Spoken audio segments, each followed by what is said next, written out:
नमस्कार साथियों, मैं मनीष पाल आप सभी का आपके अपने चैनल लर्निंग शेयर में तहे दिल से स्वागत और अभिनंदन करता हूं। मेरे प्यारे साथियों, मेरे शेर और शेरनियों में काजू कतलियों हो जाओ तैयार और अब आपको होने वाला है सामाजिक विज्ञान से प्यार। तो हम लोग पढ़ रहे थे राजनीति विज्ञान का अध्याय 3 लोकतंत्र और विविधता। तो भैया आज इस चैप्टर को भी हम क्या है खत्म कर देंगे। अब हम लोग बिल्कुल स्पीड से पढ़ रहे हैं और बहुत जल्दी जल्दी हम अच्छे से पढ़ रहे हैं। तो लेक्चर नंबर 2 आज हमारा है और ज्यादा बातें करे बिना ही हम लोग अब आगे बढ़ते हैं, शुरुआत करते हैं। तो अध्याय का विवरण हम लोग पढ़ रहे थे कि भाई हमारा जो निशाना है वो कहां पर होना चाहिए। मैक्सिको ओलंपिक हम लोग जान चुके हैं, समानता असमानता विभाजन हम लोग पढ़ चुके हैं लास्ट लेक्चर में। आज हमें पढ़ना है सामाजिक विभाजनों की राजनीति और 3 आयाम। मतलब जहां पर राजनीति ना हो वहां पर क्या मजा है। और मैंने आपको फर्स्ट लेक्चर में समझाया था डेमोक्रेसी और डायवर्सिटी से, लोकतंत्र और विविधता से, जो 2 डी है डेमोक्रेसी और डायवर्सिटी, उससे 3 डी आए थे। कौन कौन से? डिवीजन, डिफरेंस और डिस्क्रिमिनेशन, विभाजन, विभिन्नताएं और भेदभाव। अब हम लोग शुरू करते हैं। अब जानते हैं विभिन्नताओं में सामंजस्य और टकराव। तो सामंजस्य और टकराव, भाई विभिन्नताएं जहां है, जहां डिफरेंसेस है, उससे क्या होगा? सामंजस्य मतलब वो कुछ लोगों को जोड़ने का भी काम करेगा। तो और टकराव है, तो टकराव तो हम देखते हुए आ रहे हैं, शुरुआत से देख रहे हैं। जातियों के आधार पर भी टकराव होता है, धर्म के आधार पर भी टकराव होता है, भाषा के आधार पर भी होता है। सामाजिक विभाजन तब होता है जब कुछ सामाजिक अंतर दूसरी अनेक विभिन्नताओं से ऊपर और बड़े हो जाते हैं। मतलब क्या होता है, देखो एक के ऊपर एक प्रॉब्लम आती जाती है ना, तो प्रॉब्लम बढ़ती जाती है। जैसे कि फॉर एग्जांपल अभी मानते हैं भाई, अभी तक आप लोगों के ऊपर क्या था भाई, आपको पहले लाइव क्लासेस भी देखनी है, रिकॉर्डेड क्लासेस भी देखनी है, हम जो आपको होमवर्क दे रहे हैं वो भी करना है, आपको एग्जाम की भी तैयारी करनी है। उसके बाद क्या हुआ, सरकार का बीच में आदेश आ गया स्कूल खोलेंगे अब जब स्कूल खोला तो पहले से इतना लोड था, अब और लोड आ गया। स्कूल वाले बोलते हैं हमारा काम करके दो। फिर आप है ना मोबाइल खोला और सर ने कब भेजा था वो उसको ढूंढते हो, फिर उसको छापते हो, धमाधम कॉपी पेस्ट करना शुरू करते हो।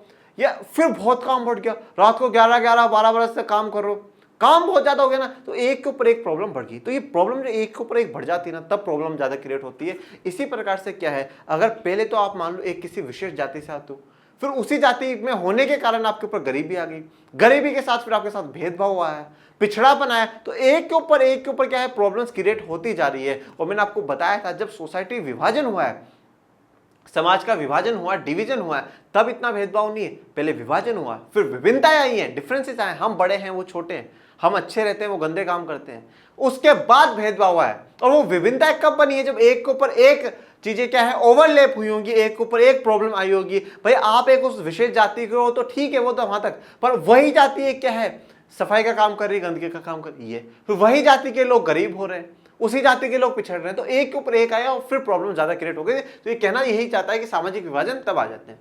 अमेरिका में श्वेत और अश्वेत का अंतर एक सामाजिक विभाजन भी बन जाता है, क्योंकि अश्वेत लोग आमतौर पर गरीब है, बेघर है, भेदभाव का शिकार है। तो जो अश्वेत लोग हैं वो क्या है, पहला तो रंग के आधार पे तो भेदभाव है, उनके साथ डिफरेंस है, उनमें विभिन्नता है, पर उसके साथ और विभिन्नताएं भी आ गई कि वो गरीब भी वही है, बेघर भी वही है और भेदभाव भी वही है। जैसे कि ये अमेरिका में, उसी प्रकार से भारत में कौन है, हमारे देश में भी दलित आमतौर पर गरीब और भूमिहीन है, उन्हें भी अक्सर भेदभाव और न्याय का शिकार होना पड़ता है। तो ये तो हम लोग हमारे भारत के इतिहास में भी पढ़ते हैं। और 9वीं क्लास में जो अर्थशास्त्र का पहला चैप्टर है पालमपुर गांव की कहानी, उसमें भी आपने देखा होगा कि जो भूमिहीन दिखाया गया है वो दलितों को ही दिखाया गया है। और जिस प्रकार से दलितों की स्थिति है वो बिल्कुल एक बहुत कच्चे मकानों में रहते हैं, झुग्गड़ झोपड़ियों में रहते हैं, बहुत पिछड़े जो है वो रहते हैं। तो अब यहाँ पे एक प्रॉब्लम तो क्या है कि जाति के आधार पर पिछड़ापन है, उसके साथ साथ क्या आर्थिक पिछड़ापन भी आ गया, आर्थिक पिछड़ापन भी आ गया कि भाई गरीब भी हैं, बेघर भी हैं, भूमिहीन भी हैं। तो ये जो प्रॉब्लम्स देखने को मिल रही है, एक के ऊपर एक प्रॉब्लम आती जा रही है, ये चिंता का विषय। और ये सामाजिक विभाजन को और बढ़ा देती है, और गहरा बना देती है, और वो जो गहराई है वो भेदभाव की तरफ हमें लेकर के जाती है। जब एक तरह का सामाजिक अंतर अन्य अंतरों से ज्यादा महत्वपूर्ण बन जाता है और लोगों को यह महसूस होने लगता है कि वे दूसरे समुदाय के हैं, तो इससे एक सामाजिक विभाजन की स्थिति पैदा होती है। अब जैसे क्या होता है, जैसे जैसे आपने पहले सोसाइटी का विभाजन हुआ, समाज का विभाजन हुआ, फिर आप में विभिन्नताएं आने शुरू हुई, डिफरेंसेस आने शुरू हुए, और डिफरेंसेस के बाद क्या होगा, डिस्क्रिमिनेशन होगा, भेदभाव होगा। जब भेदभाव होना शुरू हो जाएगा ना और विभिन्नता जब हम में आ जाएगी, तो हम क्या समझते हैं, हम उस समुदाय के हैं नहीं।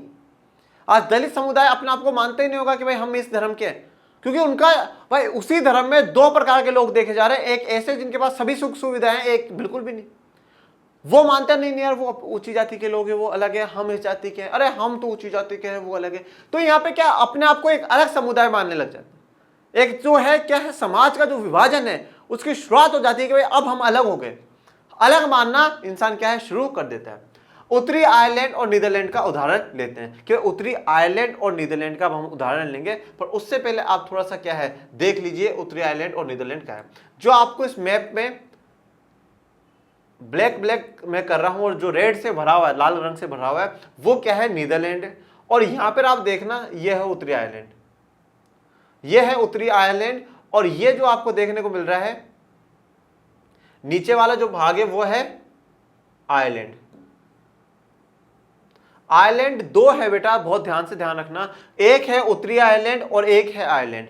उत्तरी आयरलैंड और आयरलैंड। और आज तक आप एक बात में बहुत कंफ्यूज होते होंगे कि यूनाइटेड किंगडम किसे कहते हैं, हाँ? ब्रिटेन क्या है और जो इंग्लैंड है वो क्या है? तीनों क्या एक ही बात है क्या? और हम पे किसने राज करा? हम बार बार कहते हैं ब्रिटिशर्स ने राज करा, ब्रिटेन से आए थे, ब्रिटिशर्स ने राज करा, ब्रिटेन से आए थे। तो कौन है ये? इंग्लैंड, यूनाइटेड किंगडम और ब्रिटेन क्या एक ही है क्या? आज इस डाउट को भी मैं आपके क्लियर कर देता हूं। मैं ये चाहता हूं कि सामाजिक विज्ञान का कोई भी डाउट आपके दिमाग में नहीं रहना चाहिए। अब इस डाउट का बहुत ध्यान से देखो। यहां पर क्या है, एक ऊपर देश है स्कॉटलैंड, यहां पर जो आपको देखने को मिलेगा वो देखने को मिलेगा स्कॉटलैंड, ठीक है। ये वाला जो भाग है, ये वाला भाग है इंग्लैंड का और ये वाला भाग है वेल्स। तो ये वाला छोटा सा जो भाग है कौन सा देश का है? वेल्स का। ये वाला जो भाग है ये इंग्लैंड, इंग्लैंड एक देश है इंग्लैंड का। ये है स्कॉटलैंड का, ये है स्कॉटलैंड का। तो जब आप इंग्लैंड को, स्कॉटलैंड को और वेल्स को मिला देते हो ना, तो इसे हम लोग क्या कहते हैं? क्या कहते हैं? ब्रिटेन कहते हैं। तो इससे हम लोग क्या कह रहे हैं? ब्रिटेन कह रहे हैं। ब्रिटेन कब कह रहे हैं? England plus Scotland plus Wales. मतलब ये वाला जो पूरा हिस्सा है यहां से लेकर के यहां तक वाला जो पूरा हिस्सा है, इसको हम लोग क्या कह रहे हैं? ब्रिटेन कह रहे हैं। पर जब इस ब्रिटेन में आप क्या मिला देते हो? ये उत्तरी आयरलैंड वाला हिस्सा मिला देते हो, उत्तरी आयरलैंड वाला हिस्सा मिला देते हो, जब इसे हम क्या कहते हैं? यूनाइटेड किंगडम कहते हैं। बिल्कुल अपने रजिस्टरों में लिख लीजिएगा, पूरी दुनिया को समझाइएगा कि किस प्रकार से है, हर बच्चों को समझाइएगा। ब्रिटेन क्या है? अगर आपसे पूछा जाए ब्रिटेन में क्या क्या है, तो ब्रिटेन में स्कॉटलैंड प्लस इंग्लैंड और प्लस वेल्स, ये तीनों जब मिल जाते हैं तो क्या बनता है? ब्रिटेन बनता है। और जब हम बात करते हैं यूनाइटेड किंगडम की, तो यूनाइटेड किंगडम में क्या है? Britain plus north Ireland, north Ireland या उत्तरी आयरलैंड है वो बन जाता है। तो यूनाइटेड किंगडम, अब यहां मैंने लिखा है ब्रिटेन, ब्रिटेन का मतलब ये तीनों इसमें आ गए, और प्लस उत्तरी आयरलैंड, नॉर्थ आयरलैंड है वो। देखो आयरलैंड दो है, एक उत्तरी आयरलैंड और एक पूरा आयरलैंड। जो पूरा आयरलैंड हम बात कर रहे हैं वो रिपब्लिक ऑफ आयरलैंड उस देश का नाम है, वो अपना आजाद है, उसको किसी के दबाव में नहीं है। पर ये उत्तरी आयरलैंड एक अलग देश की तरह है, पर किसका भाग बन करके रह रहा है? यूनाइटेड किंगडम का भाग बनकर के वो रह रहा है। इस बात को आप बहुत ध्यान से समझ लीजिएगा। तो हम यहां पर जो चर्चा कर रहे हैं वो उत्तरी आयरलैंड की कर रहे हैं, जो यूनाइटेड किंगडम का भाग है, और नीदरलैंड सॉरी, ये नीदरलैंड यहां पर अलग है, यूरोप में है। हम उन दोनों के बीच में चर्चा कर रहे हैं। दोनों ही ईसाई बहुल देश है, लेकिन यहाँ के लोग प्रोटेस्टेंट और कैथोलिक खेमे में बटे हुए हैं। दोनों के दोनों, मतलब जो उत्तरी आयरलैंड है वो भी और नीदरलैंड है वो भी। और नीदरलैंड किसका पड़ोसी देश था? बेल्जियम का। जो सबसे पहले चैप्टर की हमने शुरुआत करी थी, बेल्जियम का पड़ोसी देश था नीदरलैंड। तो नीदरलैंड और यहाँ पे जो कौन सा है? उत्तरी आयरलैंड। ये दोनों क्या है? दोनों में ईसाई देखने को मिलेंगे, क्रिश्चियन कम्युनिटी के लोग ही देखने को मिलेंगे। पर क्रिश्चियन कम्युनिटी में, ईसाई धर्म में क्या है? दो मुख्य वर्ग होते हैं, प्रोटेस्टेंट और कैथोलिक। प्रोटेस्टेंट और कैथोलिक। उत्तरी आयरलैंड में वर्ग और धर्म के बीच गहरी समानता है, वहां का कैथोलिक समुदाय गरीब है। अब देखो जो उत्तरी आयरलैंड है, जो यूनाइटेड किंगडम का भाग है, वो क्या है? वहां पे जो कैथोलिक समुदाय है वो गरीब है। मतलब गरीब होने का मतलब क्या? ये बैकवर्ड है, पिछड़ापन है, इनके साथ भेदभाव हुआ होगा, विभिन्नताएं आई होंगी, विभाजन करा है सोसाइटी ने कैथोलिक और प्रोटेस्टेंट के आधार पे, फिर विभिन्नताएं आना शुरू हुई, फिर भेदभाव हुआ, और भेदभाव की स्थिति में क्या हुआ? कैथोलिक क्या हो गए? गरीब हो गए। उत्तरी आयरलैंड की बात कर रहा हूं मैं, रिपब्लिक ऑफ आयरलैंड की बात नहीं कर रहा। मैं क्या कह रहा हूं भैया? मैं रिपब्लिक ऑफ आयरलैंड की बात नहीं कर रहा, जो बड़ा वाला आयरलैंड है उसकी बात नहीं कर रहा। वहां पे तो कैथोलिक बल्कि 80% है, कैथोलिक बल्कि 80% है, मेजोरिटी में है। मैं आपको दिखाता हूं मैप में। ये वाला जो आयरलैंड है, इस वाले की चर्चा नहीं, यहां तो कैथोलिक मजबूत है। उत्तरी आयरलैंड की बात कर रहा हूं, उत्तरी आयरलैंड जो क्या है? यूके का भाग है, यूनाइटेड किंगडम का भाग है। तो यहां पे कैथोलिक समुदाय क्या है? गरीब है। लंबे समय से उसके साथ भेदभाव होता है। नीदरलैंड में वर्ग और धर्म के बीच ऐसा मेल दिखाई नहीं देता, पर नीदरलैंड में जो बेल्जियम का पड़ोसी देश है उसमें ऐसी स्थिति नहीं है।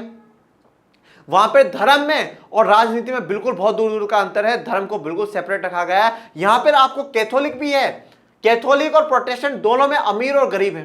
भाई कैथोलिक भी अमीर है तो गरीब है, अब प्रोटेस्टेंट भी अमीर भी है गरीब भी है, दोनों में कोई एक विशेष प्रावधान किसी के लिए नहीं है कि नहीं भाई आप अमीर बनो आप, तो यहां पे भेदभाव नहीं हुआ, सामाजिक विभाजन की बात नहीं हो रही है। परिणाम यह है कि उत्तरी आयरलैंड में कैथोलिकों और प्रोटेस्टेंटों के बीच भारी मारकाट चलती रहती है, पर नीदरलैंड में ऐसा नहीं होता। मतलब क्या होता है, अब जब आप भेदभाव करोगे तो कभी ना कभी तो समाज जगेगा, कभी ना कभी तो अवेयरनेस आएगी, और जब भी वो अवेयरनेस आती है तो लोगों में क्या होती है, जागृति आती है, और फिर वो क्या है, विरोध करना शुरू करते हैं। विरोध करते हैं तो जैसे श्रीलंका में सिन्हाला और तमिल एक दूसरे से लड़ रहे थे, जिस प्रकार से एक दूसरे से लड़ाई वो लोग कर रहे थे, इसी प्रकार से क्या यहां पर भी होती है। और प्रोटेस्टेंट और कैथोलिकों के बीच में बहुत तगड़ी लड़ाई होती है, रोज मारकाट चलती है, पर नीदरलैंड में ऐसा कुछ भी नहीं चलता। ये एक उत्तरी आयरलैंड के ऊपर बनाया गया था, ठीक है, जिसमें लिखा हुआ time for peace, time to go, ठीक है। अब क्या है, शांति का समय है। ये जो लड़ाई मार पीट करने वाले लोग हैं, मारकाट करने वाले, उनके लिए समय आ चुका है कि आप जाओ। और अभी जो शांति के लिए क्या है, जो बर्ड दिखाई गई है, जो पक्षी दिखाया गया है, वो शांति के लिए है कि टाइम फॉर पीस, अब शांति का समय आ चुका है। ये उत्तरी आयरलैंड की हम लोग बात कर रहे हैं, नॉर्दर्न आयरलैंड की हम बात कर रहे हैं जो यूनाइटेड किंगडम का भाग है। जब सामाजिक विभिन्नताएं एक दूसरे से गुथ जाती है तो एक गहरे सामाजिक विभाजन की जमीन तैयार होने लगती है। जब एक प्रॉब्लम दूसरी प्रॉब्लम से मिल जाए तो वो प्रॉब्लम और भी बढ़ जाती है, वो प्रॉब्लम और भी बढ़ जाती है। उसी प्रकार से एक सामाजिक विभिन्नता, भाई एक तो आपने क्या करा, कैथोलिक और प्रोटेस्टेंट के आधार पर कर दिया, अब उसमें भी एक जो कैथोलिक है वो क्या है, बैकवर्ड हो रहा है, पिछड़ा हो रहा है, गरीबी आ रही है। तो गरीबी और उसका पिछड़ापन होना क्या है, गुत्ता जा रहा है। एक धार्मिक पिछड़ापन हो रहा है कि भाई धर्म में ही हम पिछड़े हैं, और दूसरा क्या है, गरीबी के कारण हम पिछड़े हैं। तो वो क्या है, जब वो जुड़ जाता है तो सामाजिक विभाजन की बहुत बड़ी नींव जमीन तैयार कर देता है।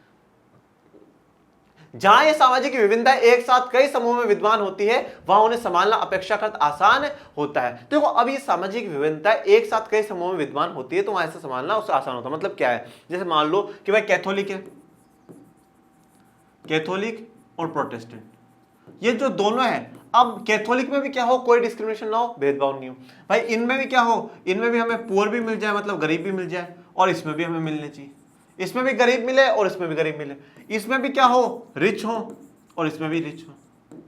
इसमें भी सभी क्या हो, फादर जो बन सके। फादर का मतलब क्या है, जो पादरी बनाए जाते हैं, जो चर्च में जो पादरी होते हैं, जैसे मंदिरों में पुजारी होते हैं, उस प्रकार से जो पादरी होते हैं, जो फादर होते हैं, वो फादर यहां से। मतलब भेदभाव कहीं नहीं होना चाहिए। अगर आपको सामाजिक विभिन्नताएं हैं, अगर ज्यादा समूह में, एक से ज्यादा समूह में देखने को मिलती है, तो क्या उसका सॉल्यूशन निकालना क्या होता है, आसान होता है, अपेक्षाकृत आसान होता है, उसमें ज्यादा प्रॉब्लम नहीं आती। जर्मनी और स्वीडन जैसे समरूप समाज में भी, जहां मोटे तौर पर अधिकतर लोग एक ही नस्ल और संस्कृति के हैं, दुनिया के दूसरे हिस्सों से पहुंचने वाले लोगों के कारण तेजी से बदलाव हो रहा है। अब देखो जर्मनी और स्वीडन, समरूप समाज, समरूप समाज का मतलब क्या है, जो समानता पे बात करते हो, जहां पे ज्यादा विभिन्नताएं नहीं हो, ज्यादा प्रकार के लोग नहीं रहते हो, विविधता वहां पे क्या हो, बहुत कम हो। हमारे देश में विविधता बहुत ज्यादा है, अब विविधता है तभी तो विभाजन, और विभाजन विभिन्नता पे हम पहुंचे। भाई लोकतंत्र से, डेमोक्रेसी से और डाइवर्सिटी से मैं 3 डी पर लेकर आया था, और 3 डी पर ही चैप्टर खत्म कर रहा हूं, ठीक है। तो समरूप समाज क्या है, समानता होनी चाहिए, जहां पे क्या है, ज्यादा विभिन्नताएं नहीं है, ज्यादा डिफरेंसेस आपकी सोसाइटी में है ही नहीं। एक नस्ल के ही लोग हैं, एक धर्म के ही लोग हैं, एक जाति के ही लोग हैं, एक भाषा बोलने वाले लोग हैं। आपके वहां पे ना तो विविधता है और विविधता नहीं है, तो ना विभाजन होगा और ना ही विभिन्नता आएगी और ना ही भेदभाव होगा। पर अब हो क्या रहा है, जैसे कि जर्मनी है, अब जर्मनी में क्या हो रहा है, बाहर के लोग जा रहे हैं भाई काम करने के लिए, अच्छे रोजगारों के लिए, अच्छी सुख सुविधाओं के लिए। जैसे मान लो इंडिया का आदमी वहां चला जाता है, पहले एक गया, अब एक गया तो जाकर बहुत अमीर बन गया, उसने 400 को बुला लिया, फिर इन 400 ने क्या करा, 40,000 कर दिए। अब ये 40,000 जब वहां पहुंच गए तो ये ऐसा तो है नहीं कि हाथ पे हाथ रखा के बैठे रहेंगे, अपनी संस्कृति को फैलाएंगे। दिवाली का समय आएंगे तो फटाके फोड़ेंगे, बम, ठीक है, नए नए कपड़े पहनेंगे, मिठाइयाँ बांटेंगे और करेंगे। जर्मनीज पूछेंगे अरे क्या कर रहे हो, अरे भाई दिवाली मना रहे हैं दिवाली मना रहे हैं, मना करो, 40,000 है, मना करके दिखाओ, नहीं कर सकते। तो इससे क्या आ रहा है, फिर धीरे धीरे जो वहां का भी कल्चर है ना, उसमें भी चेंजेस आते हैं, बदलाव देखने को हमें मिलते हैं। तो समरूप समाज का मतलब जो इक्वलिटी पर आधारित हो, जहां समानता हो, आप में ज्यादा डिफरेंसेस आपको देखने को ना मिले, उसकी चर्चा करते हैं। समरूप समाज एक ऐसा समाज जिसमें सामुदायिक, सांस्कृतिक और जातीय विभिन्नता ज्यादा गहरी नहीं होती, मतलब ज्यादा विभिन्नता ही नहीं होती आपके पास। विभिन्नता नहीं है मतलब आपके पास विविधता है ही नहीं, सभी एक प्रकार के, एक धर्म के लोग होंगे, एक जाति के लोग होंगे, एक भाषा बोलने वाले लोग होंगे, तो उसे हम क्या है, समरूप समाज कह रहे हैं। सामाजिक विभाजनों की राजनीति। अब आ जाते हैं सामाजिक विभाजनों की राजनीति पर कि भाई क्या हो रहा है, जो हमारा सामाजिक हमने विभाजन करा है अब उसमें क्या हो रही है, राजनीति हो रही है, पॉलिटिक्स हो रही है। और ये बात तो आप देखते ही हो। और जो हमारा अगला अध्याय है जाति धर्म और लैंगिक मसले, उसमें हम देखेंगे कि वह जाति के आधार पर, धर्म के आधार पर, लिंग के आधार पर किस प्रकार से राजनीति होती है। और मतलब मेरा तो मानना है ऐसा, अगर जिस दिन भारत से जाति और धर्म के मुद्दे खत्म हो जाएंगे, ये पॉलिटिशियंस क्या करेंगे, कौन सा मुद्दा फिर उठाएंगे। मुद्दे इनके पास तो दो हैं, जाति और धर्म, जाति और धर्म। अगर यही मुद्दे खत्म हो गए तो फिर किस बात का मुद्दा उठाएंगे। पर हमें जाति और धर्म से ऊपर उठना चाहिए। तो सामाजिक जो विभाजन हुए वो ये विभाजन किस आधार पर, जाति के आधार पर, धर्म के आधार पर, भाषा के आधार पर, इन विभाजनों में जो राजनीति हो रही है उसकी चर्चा हम लोग कर रहे हैं। पहली नजर में तो राजनीति और सामाजिक विभाजनों का मेल बहुत खतरनाक और विस्फोटक लगता है। तो आपको ऐसा अगर लगता है कि भाई सामाजिक विभाजनों को, जो सोसाइटी में डिवीजन हो रखा है, उसको अगर हम राजनीति में मिला देंगे तो क्या होगा, जो उसका नतीजा होगा वो बहुत विस्फोटक होगा और खतरनाक होगा। और वैसे सच में खतरनाक है। हमें राजनीति से क्या है, जातियों को, धर्मों को दूर रखना चाहिए। बल्कि यहां तक हमारा जो भारतीय निर्वाचन आयोग है, जो चुनाव कराता है, वो भी ये कहता है कि आप अपने चुनावी भाषणों में न किसी जाति का प्रयोग कर सकते हैं, न किसी धर्म का प्रयोग कर सकते हैं। फिर भी लोग करते हैं और उसी आधार पर लोग भी वोट देते हैं। मैं नेताओं की गलती नहीं निकालता, जनता की भी है।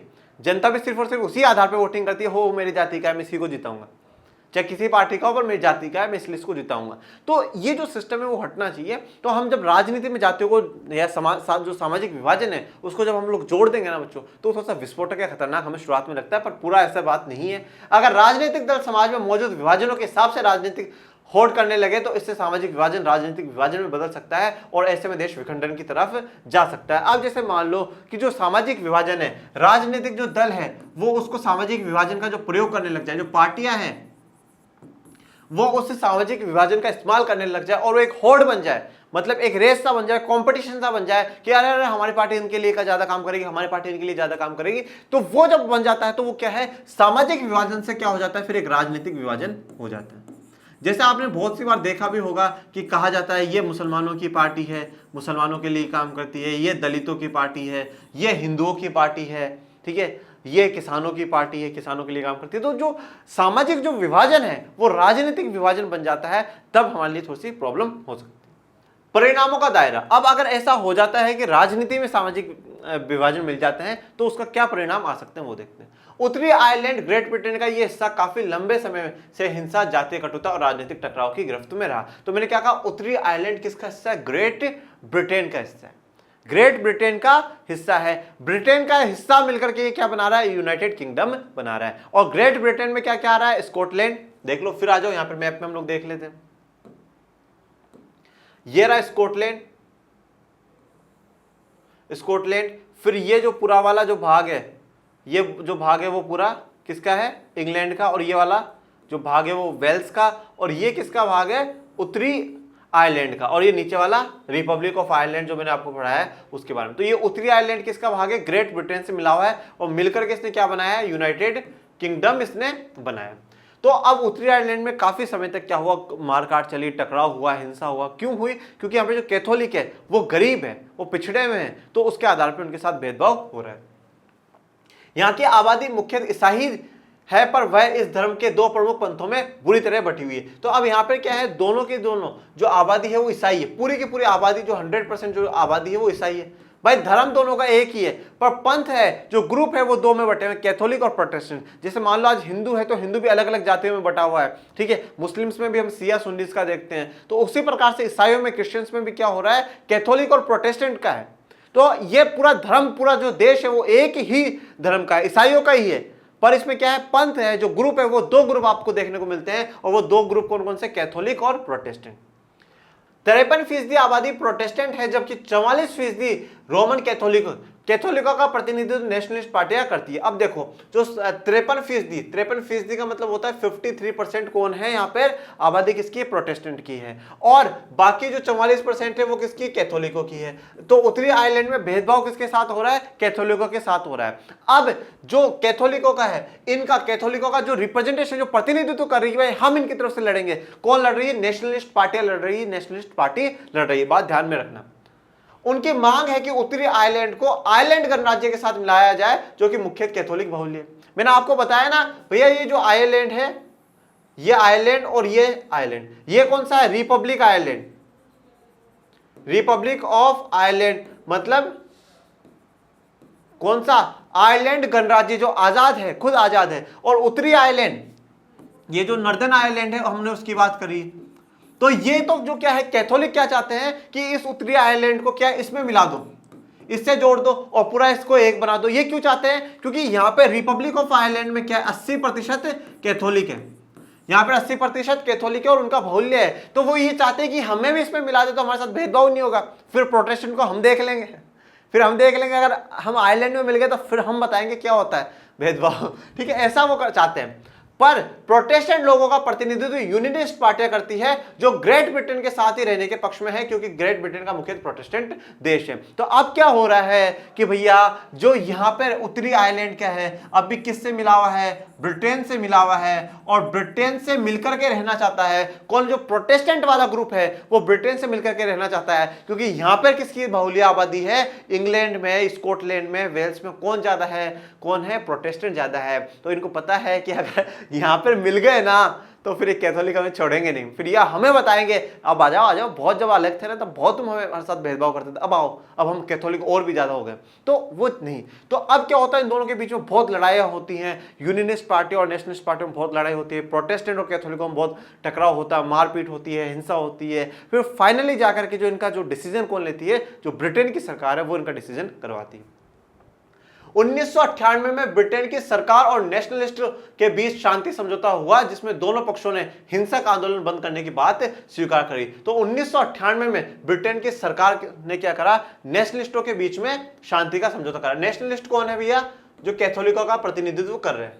कैथोलिकों, जो कैथोलिक है उनका कौन प्रतिनिधित्व कर रहे हैं? नेशनलिस्ट पार्टी कर रही है। और नेशनलिस्ट के साथ बात कौन कर रहा है? ग्रेट ब्रिटेन की सरकार कर रही है। क्यों कर रही है? क्योंकि उत्तरी आयरलैंड किसका है? ग्रेट ब्रिटेन का है, और ग्रेट ब्रिटेन क्या है?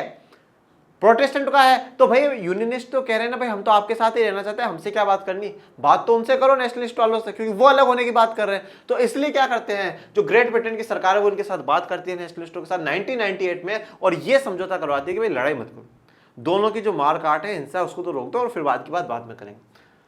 यूगोस्लाविया में कहानी का ऐसा सुखद अंत नहीं हुआ। वह धार्मिक और जातीय विभाजन के आधार पर शुरू हुई राजनीतिक होड़ में यूगोस्लाविया कई टुकड़ों में बट गया। ये आपको जो दिखा रहा हूं यहाँ पे, ये यूगोस्लाविया दिखा रहा हूं। ये वाला जो भाग आपको ऑरेंज कलर में दिख रहा है, ये यूगोस्लाविया है। ये वाला तो भाग इटली का है, तो इसको अब आप हरे वाले को एक बार भूल जाओ। पर ये वाला जो भाग आपको ऑरेंज कलर में दिख रहा है, ये यूगोस्लाविया है। और ये बाद में जाकर के क्या है, काफी टुकड़ों में बढ़ जाता है। बहुत से कारण होते हैं, जो यहाँ के समूह हैं उनमें भी टकराव होने का भी कारण है, और भी कारण है। उन कारणों के यूगोस्लाविया वहां से बहुत टुकड़ों में बढ़ जाता है। निष्कर्ष, राजनीति और सामाजिक विभाजन का मेल नहीं होना चाहिए। तो हमारी कोशिश यही है कि भाई राजनीति को अलग रखो, भाई पॉलिटिक्स तो क्या है अपनी जगह, और जो डिवीजन है, जो सामाजिक जो विभाजन हो रखा है वो अपनी जगह। तो विभाजन को, राजनीति को कभी मिलने ही मत दो ना। राजनीति और विभाजन अलग अलग ही रहने चाहिए, ये दोनों, इनमें कभी प्लस का साइन नहीं लगना चाहिए। अगर ये दोनों मिल गए ना तो सच में क्या होगा, ये खतरनाक होगा। पर एक बात हमें ये देखने वाली भी है कि अगर राजनीति नहीं होती ना तो जो पिछड़े समुदाय है ना वो कभी ऊपर नहीं आ पाते। जैसे कि मान लो अगर नेशनलिस्ट पार्टी कैथोलिकों का प्रतिनिधित्व नहीं करती तो ये क्या है, कभी ग्रेट ब्रिटेन इनकी बात सुनता कि कभी नहीं सुनता। जैसे कि तमिलों की कोई भी पार्टी नहीं थी सत्ता की साझेदारी वाली चैप्टर में, कोई भी लीडर उनके लिए बात नहीं कर रहा था, तो उनके साथ अत्याचार होता ही गया, किसी ने नहीं सुना। तो राजनीति का होना अच्छी बात भी। उसी प्रकार से आज हमारे देश में, अगर हमारे देश में महिलाओं के लिए, दलितों के लिए, पिछड़ों के लिए, अल्पसंख्यकों के लिए पार्टियां आवाज नहीं उठाती तो सच में बहुत बुरी स्थिति होती। तो अब हम उस समय ये नहीं कह सकते कि भाई राजनीति हो रही है, जरूरी है उस स्थिति को भी सामने लाना। तो मेरे पर्सनल जो विचार है वो यही होते हैं कि राजनीति को एक लिमिट तक कहना, सामाजिक विभाजनों पर इंटरफेयर करना चाहिए, जरूरी है वो करे, वो जरूरी है कि वो करे, पर इतना भी नहीं है कि बिल्कुल जो राजनीति है पूरा का पूरा आधार ही आप क्या है, जातीय धर्म को बना दो। भैया आटे में नमक चलता है, ठीक है ना, आटे में थोड़ा बहुत नमक चलता है, पर पूरा नमक में थोड़ा सा आटा नहीं चल सकता। तो आप जो जाति, धर्म, लिंग के आधार पर जो पिछड़े हुए उनकी आवाज उठाना बहुत अच्छी बात है, वो राजनीति तक ठीक है, पर पूरी राजनीति का आधार ही आप जाति धर्म को बना लो, वो गलत है। तो यहां पे राजनीति को ये लोग कह रहे हैं कि राजनीति और क्या है, विभाजन का क्या है, मेल नहीं होना चाहिए। ये बात ठीक है अपनी जगह कि बिल्कुल मेल मत करो, पर यह भी जरूरी है कि क्या आवाज उठती रहनी चाहिए जो पिछड़े हुए हैं। उनका मानना है कि सर्वश्रेष्ठ स्थिति तो यह है कि समाज में किसी किस्म का विभाजन ही ना हो। ये तो सबसे बढ़िया है ना, विभाजन ही ना हो। पर अब ये विभाजन तो हजारों सालों पहले हो चुका है। ये विभाजन तो हजारों सालों पहले हो चुका है भाई। हजारों सालों तक दलित जो समाज के लोग हैं उन्होंने अत्याचार सहा है, महिलाओं ने अत्याचार हमारे देश में सहा है, पिछड़े उन्होंने अत्याचार सहा है। तो विभाजन उन्होंने थोड़ी हुआ है, विभाजन तो हो गया अब जब हुआ। अब आज तो हम उस पर चर्चा कर नहीं सकते भाई, कैथोलिक और प्रोटेस्टेंट वो बट गए जब बटने थे। हम तो हाथ खुद ये चाहते हैं कि विभाजन ना हो, डिवीजन होना ही नहीं चाहिए सोसाइटी में, क्योंकि विभाजन नहीं तो विविधता नहीं, और विभिन्नता नहीं तो भेदभाव नहीं, बात ही खत्म हो जाएगी। पर बात तो ये ना कि अब तो विभाजन हो चुका है, प्रॉब्लम क्रिएट हो चुकी है, तो प्रॉब्लम का सॉल्यूशन निकलना ही चाहिए। अगर किसी देश में सामाजिक विभाजन है तो उसे राजनीति में अभिव्यक्ति ही नहीं होने देना चाहिए। अब ये क्या कहना चाहते हैं कि भैया अगर कहीं पर मान लो विभाजन हो गया तो उसे क्या करो, राजनीति से दूर रखो, राजनीति में मत लेकर के आओ। तो मैंने आपको जिससे अगर आपके क्वेश्चन आता है तो आपको आंसर तो किताब वाला ही लिखना है, पर मेरा एक पर्सनल जो व्यू है वो मैं यही कहता हूं कि हम पूरी तरीके से क्या है, सामाजिक विभाजन से अगर राजनीति को दूर कर देगा ना, तो जो विभाजन से सबसे बड़ा जो दुख जिन लोगों ने झेला है उनको बहुत बड़ी प्रॉब्लम होगी। आज हमारे देश में अगर विभाजन से बहुत नुकसान हुआ है, सामाजिक विभाजन से, दलित समुदाय हैं, पिछड़ी जातियां हैं, महिला हैं, जो अल्पसंख्यक समुदाय के लोग हैं, अगर उनको नुकसान हुआ, अगर राजनीति नहीं होगी तो वो अपनी आवाज कैसे उठाएंगे, अपनी आवाज कैसे उठाएंगे, कौन उनकी बात करेगा। जैसे कि तमिलों की वहां पे कोई बात नहीं कर रहा था श्रीलंका में, यहाँ पे कैथोलिकों के लिए पार्टी है इसलिए कैथोलिकों की बात उठ रही, नहीं तो वो भी नहीं उठती। तो राजनीति का होना एक पक्ष तक अपनी जगह एक लिमिट तक सही है, पर उसके बाहर जाकर के बहुत ही ज्यादा तक, मतलब पूरा आधार ही आप ही करो, हम तो जो भी काम करेंगे जाति और धर्म के आधार पर करेंगे, वो चीज क्या है थोड़ी सी गलत हो जाती। 3 आयाम या जो 3 डायमेंशन है अब हमें वो देखना है। 3 आयाम कौन से? सामाजिक विभाजनों की राजनीति का परिणाम 3 चीजों पर निर्भर करता है। अब सामाजिक विभाजनों की जो राजनीति हो रही है उस पर क्या है, 3 चीजों पर निर्भर करता है। वो 3 चीज कौन सी है? पहली चीज है कि लोगों में अपनी पहचान के प्रति आग्रह की भावना। भाई जो भी आपकी पहचान उसके लिए आप आग्रह की भावना रखो, आप रिक्वेस्ट वाली भावना रखो। हमें कोई भी चीज है ना लड़ झगड़ करके नहीं लेनी, आग्रह रिक्वेस्ट वाली जो चीज है वो भावना होनी चाहिए कि भाई हमारी पहचान को बचाया जाए। आप आग्रह करें सरकार से और उसके बचाने की कोशिश कर सकते हैं। दूसरी महत्वपूर्ण चीज है कि किसी समुदाय की मांगों को राजनीतिक दल कैसे उठा रहे हैं। अब देखो बात ये भी डिपेंड करता है कि जो राजनीतिक दल है, जो पार्टी है, वो किस प्रकार से डिमांड उठा रहे हैं, किस प्रकार से सरकार के पास डिमांड रख रहे हैं कि भाई जो इस समुदाय की है जो डिमांड है उसको फुलफिल करा जाए, इस जो समुदाय की जो डिमांड है, जो इनकी मांगे हैं, उन मांगों को पूरा करा जाए। राजनीतिक दल किस प्रकार से उठा रहे हैं। और तीसरा जो हमारा आयाम है यह है कि सरकार उस बात को किस तरीके से ले रही है, वो जरूरी है। संविधान के दायरे में आने वाली और दूसरे समुदाय को नुकसान न पहुंचाने वाली मांगों को मान लेना आसान है। अब मान लो कोई ऐसी डिमांड किसी राजनीतिक दल ने या किसी समुदाय ने करी है जो क्या एक तो आपके संविधान के अंतर्गत है, संविधान उसकी अलाउड करता है, तो कोई दिक्कत वाली बात नहीं है। और एक बात ये ध्यान रखने वाली होनी चाहिए कि वो दूसरे समुदाय को नुकसान ना पहुंचाए। अगर एक को फायदा और दूसरे को नुकसान पहुंचा रही है तो फिर वो थोड़ा सा हिंसक बन सकती है आने वाले समय में। तो अब क्या है, डिफेंड आवर कॉन्स्टिट्यूशन, संविधान को बचाना चाहिए। संविधान ही क्या है, हमारे देश का सुप्रीम लॉ है और वो हम सभी को अधिकार देता है, तो उसको बचाना बहुत ही आवश्यक हो जाता है। तीसरी चीज है सरकार का रुख। सरकार इन मांगों पर क्या प्रतिक्रिया व्यक्त करती है, यह भी महत्वपूर्ण है। अब सरकार का तो सबसे इंपॉर्टेंट रोल है भैया, क्योंकि जो डिसीजन लेगी फाइनल वो तो सरकार ही लेगी।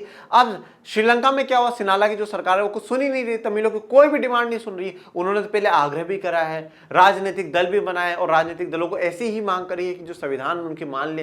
भाई अधिकार मानवता वाला ही तो अधिकार मांग रहे, पर वो नहीं लिए। तो सरकार क्या रुख लेती है, सरकार क्या एक्शन अपनाती है, वो बहुत जरूरी है। जैसा कि हमने बेल्जियम और श्रीलंका के उदाहरणों में देखा, अगर शासन सत्ता में साझेदारी करने को तैयार हो और अल्पसंख्यक समुदाय की उचित मांगों को पूरा करने का प्रयास ईमानदारी से किया जाए तो सामाजिक विभाजन मुल्क के लिए खतरा नहीं बनते हैं। तो सामाजिक विभाजन क्या है, कभी मुल्क के लिए खतरा नहीं बनेंगे। सिर्फ और सिर्फ हमें क्या करना है, सत्ता की साझेदारी हम लोगों को करनी। अगर हम लोग सत्ता की साझेदारी कर लेते हैं तो कोई भी प्रॉब्लम नहीं होगी। और सत्ता की साझेदारी क्या होती है, कैसे करी जाती है, तो भैया अध्याय 1 हम लोग पूरा देख चुके हैं। अध्याय 1 हमने पूरा देख चुके हैं, उसका संघवाद भी हमने पढ़ा है। तीसरा चैप्टर आज जो है ये भी हमारा कंप्लीट हो जाता है। अब अगला जो चैप्टर लेकर के आऊँगा बच्चों, जाति धर्म और लैंगिक मसले, उस पर हम लोग चर्चा करेंगे। वो और भी इंटरेस्टिंग चैप्टर है, ठीक है। आप ज़्यादा ज़्यादा इस वीडियो को लाइक करें, शेयर करें, सब्सक्राइब करें। कोई भी प्रॉब्लम आई हो कमेंट बॉक्स में ज़रूर पूछें और बिल्कुल आपकी तरह वीडियो को फैला दिया करो और जी जान लगा करके मेहनत शुरू कर दो। ओके, मिलते हैं नेक्स्ट वीडियो में। Thank you so much.